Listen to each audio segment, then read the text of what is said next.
আর একটা কথা বাবা, জন্মসূত্রে তোকে দেখেছি ননি খেতে, ননি। অপূর্ব না বাবা, অপূর্ব ননি খেতে জন্মসূত্রে।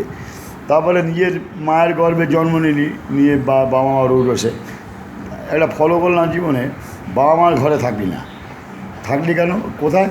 পালিত পিতামাতা গিয়ে নন্দরাজা এবং যশোদা মাইয়া। কারণটা কি বুঝলাম না। তোর কি শত্রু ছিল? আমার মনে হয়, কেন রাবণের বোন ছিল তো, রাবণের বোন তোর মনে হয় বিপক্ষে তোকে টার্গেট করার চেষ্টা করেছিল, আমার যেটা ধারণা। বাপ মা হিসেবে সত্যিই হয়তো জন্মগ্রহণ দিয়েছে, কিন্তু মেন উদ্দেশ্য কার আগে দেখ। রাবণরা চক্রান্ত আছে, এখানে ব্রহ্মদেবের চক্রান্ত আছে, ইন্দ্র আছে, অগ্নির আছে, সূর্যের আছে চক্রান্ত। আর ননি, ননি কেন তোর বাপ মা তোকে সারা জীবন ননি খাওয়ালে? এত অপূর্ব, দারুণ লাগলো না? লাগতো তোর কাছে?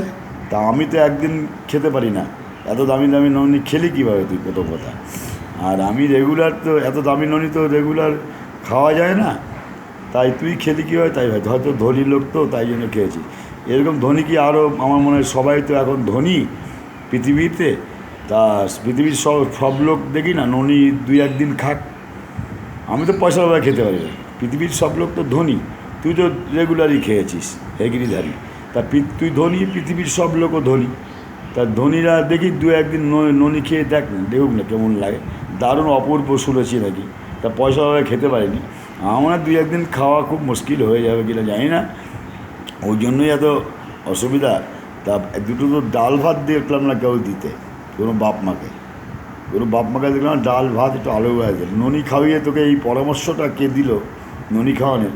আর তোর জ্ঞানে ঢুকলো না কেন এই পরামর্শটা, সেটা দেখ। ননির ব্যাপারটা, এই কালচারটা দেখাবে কে দিয়েছে এই যুক্তিটা, ননি খাওয়ার যুক্তিটা কে শেখালো? এই ধর্মটা, এই নীতিটা তোকে কে শেখালো, সেইটা আগে দেখ।